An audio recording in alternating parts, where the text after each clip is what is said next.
Nabubuhay tayo ngayon sa napakaigting na panahon. Kaya hindi na nakapagtataka na sa panapanahon tayo ay nakakaranas ng pagkabalisa. Tinulungan ng Diyos ang mga lingkod niya noon at matutulungan din niya tayo ngayon na maibsan ang ating pag-aalala o kabalisahan. Ano ang pwede nating gawin kapag nadaraig tayo ng kabalisahan? Ihagis natin sa Kanya ang lahat ng ating alalahanin dahil nagmamalasakit siya sa atin. Ngayon ay suriin natin ang 4 na paraan at alamin ang praktikal na mga hakbang na magagawa mo. Unang paraan, ang marugdog na pananalangin sa Diyos. Kapag hindi ka mapalagay, kapag nangangamba ka o nababalisa, ibuhos mo ang iyong puso sa Diyos. Kapag nagawa mo na ang iyong buong makakaya para solusyonan ang problema, mas makatutulong ang taos-pusong pananalangin. Kaysa sa pag-aalala, tutugunin ng Diyos ang ating marugdog, taos-puso at patuluyang pananalangin. Paano? Bibigyan niya tayo ng kapanatagan para mawala ang mga negatibong emosyon sa ating puso at isip. Marami na ang personal na nakaranas nito. Pinalitan ng Diyos ang kanilang kabalisahan ng kapayapaan at kapanatagan na nakahihigit sa kaunawaan ng tao. Pwede mo ring maranasan yan.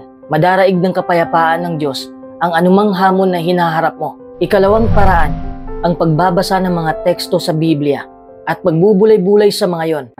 Bakit mahalaga ito? Ang Biblia ay naglalaman ng patnubay para maiwasan, mabawasan o maharap natin ang kabalisahan. Ang salita ng Diyos ay nakatutulong at nakapagpapaginhawa dahil mababasa rito ang mismong karunungan ng may likha. Habang binubulay-bulay mo ang mga kaisipan ng Diyos, araw o gabi, at pinag-iisipan kung paano mo masusunod ang praktikal na patnubay ng Biblia, talagang mapatitibay ka. Kaya lakasan mo ang iyong loob at magpakatatag ka. Mababasa rin sa Biblia ang nakagiginhawang mga salita at turo ni Jesus. Dahil dito, napanatag ang mga tagapakinig niya. Marami ang lumapit sa kanya dahil inaliw niya ang nababagabag na mga puso. Pinalakas ang mahihina at pinatibay ang mga nanlulumo. Nagpakita siya ng konsiderasyon sa espiritual, emosyonal at pisikal na pangangailangan ng iba. Nangako si Jesus na tutulungan ka rin niya ngayon kung paanong tinulungan niya ang mga apostol na kasama niyang naglakbay noon. Hindi mo na kailangang aktual na makasama si Jesus. Hindi na kailangang makita mo pa siya bago ka magtiwala sa Kanya. Bilang makalangit na hari, patuloy na nagpapakita ng empatya si Jesus. Kaya kapag nababalisa ka, magagawa niyang saklolohan ka at magbibigay siya ng tulong sa tamang panahon. Oo, matutulungan ka ni Jesus na harapin ang mga problema at magkaroon ng pag-asa at lakas ng loob. Ikatlong paraan, ang bunga ng Espiritu. Ito ang ikatlong paraan para mabawasan ang kabalisahan. Ang magagandang katangiang iniluluwal ng aktibong puwersa ng Diyos ay bahagi ng mismong personalidad ng Diyos. Habang nililinang mo ang mga aspekto ng bunga ng Espiritong yon, gaganda ang kaugnayan mo sa iba at maiiwasan ang mga sitwasyon na pwedeng magdulot ng kabalisahan. Kung makikitungo ka ng may paggalang sa iba, mas makakayanan mong harapin ang iyong negatibong emosyon. Paano? Kapag nagpapakita ka ng pag-ibig na pangkapatid, magiliw na pagmamahal at dangal, maiiwasan mo ang mga sitwasyong pwedeng magdulot ng kabalisahan. Magkaroon ka ng mapayapang kaugnayan sa iba kung susundin mo ang paalaalang isinulat sa Efeso 4:32. Maging mabait kayo sa isa't isa at tunay na mapagmalasakit at lubusan ninyong patawarin ang isa't isa. Kung paanong ang Diyos sa pamamagitan ni Kristo ay lubusan ding nagpatawad sa inyo. Dahil dito, maiiwasan mo ang mga sitwasyong posibleng magdulot ng kabalisahan. Mas maharap mo rin ang mga di kaya-ayang sitwasyong dulot ng di kasakdalan ng tao. Sa ngayon, madalas na pera at material na mga bagay ang ikinababalisa natin. Kung matibay ang pananampalataya natin na pangangalagaan tayo ng Diyos, mahaharap natin o maiiwasan ang gayong kabalisahan. Paano? Kung susundin mo ang kinasiyang payo ni Apostol Pablo na maging kontento na sa mga bagay sa kasalukuyan. Napaka-praktikal ng ipakita ang mga katangiang ito.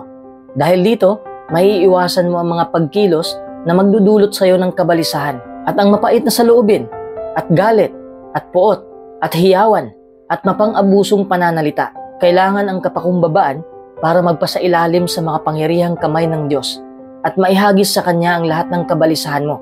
Pero habang nililinang mo ang kapakumbabaan, matatamo mo ang lingap at suporta ng Diyos. Kaya kung realistiko ang pananaw mo sa iyong pisikal, mental at emotional na kakayahan, hindi ka gaanong madaraig ng kabalisahan dahil sa Diyos ka nagtitiwala. Naaalala mo pa ba ang sinabi ni Jesus sa Mateo 6:34? Huwag kayong mag-alala sa susunod na araw, dahil ang kasunod na araw ay magkakaroon ng sarili nitong mga alalahanin. Sapat na ang mga problema sa bawat araw. Pero parang mahirap sundin yan, di ba? Ano ba ang ibig sabihin dito ni Jesus? Maliwanag, hindi niya sinasabing hindi na kailanman makararanas ng kabalisahan ang isang lingkod ng Diyos. Gusto ni Jesus na ipaunawa sa kanyang mga alagad na ang di kinakailangan o sobrang kabalisahan ay hindi solusyon sa mga problema. May kanya-kanyang hamon ang bawat araw, kaya hindi na kailangang dagdagan ng mga tao ang kasalukuyang alalahanin nila sa pamamagitan ng pumumroblema sa nakaraan o sa hinaharap. Ang ilan ay nababalisa dahil sa nagawa nilang mga pagkakamali noon. Baka nakokonsensya ang isa sa isang bagay na nagawa niya noon. Kahit matagal na yon, magtiwala ka sa awa at pagpapatawad ng Diyos.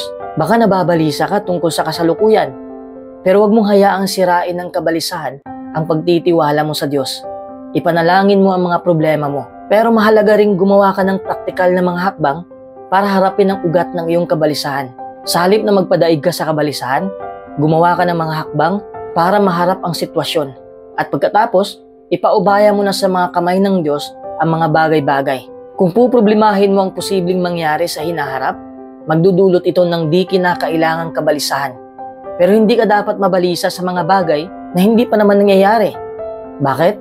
Dahil kadalasan, hindi naman nagiging ganoon kasama ang sitwasyon, gaya ng ikinatatakot natin. Tandaan din na walang sitwasyon ang hindi kayang kontrolin ng Diyos. Garantiya ito na kayang-kayang isagawa ng Diyos ang layunin niya para sa kanyang mga lingkod. Makatitiyak ka na gagantimpalaan ng Diyos ang mga tapat at tutulungan niya silang harapin ang kanilang kabalisahan tungkol sa nakaraan, sa kasalukuyan at sa hinaharap. Ikaapat na paraan, ang pakikipag-usap sa isang mapagkakatiwalaang kaibigan. Makipag-usap ka sa asawa mo o di kaya sa isang matalik na kaibigan. Sila ang makatutulong sa'yo na magkaroon ng tamang pananaw kapag nababalisa ka. Malaking tulong ang tapat at bukas na komunikasyon para maintindihan mo ang iyong mga ikinababahala at maharap ang mga ito. Tandaan mo, magtatagumpay ka kapag marami ang tagapayo. Sa videong ito, nalaman natin na mahalagang ihagis ang ating kabalisahan sa Diyos sa pamamagitan ng taus-pusong pananalangin at pagbabasa ng kanyang salita. At pagbubulay-bulay rito, nakita rin natin na mahalagang linangin ang bunga ng Espiritu at ipakipag-usap ang niluloob natin sa isang mapagkakatiwalaang kaibigan para mapatibay tayo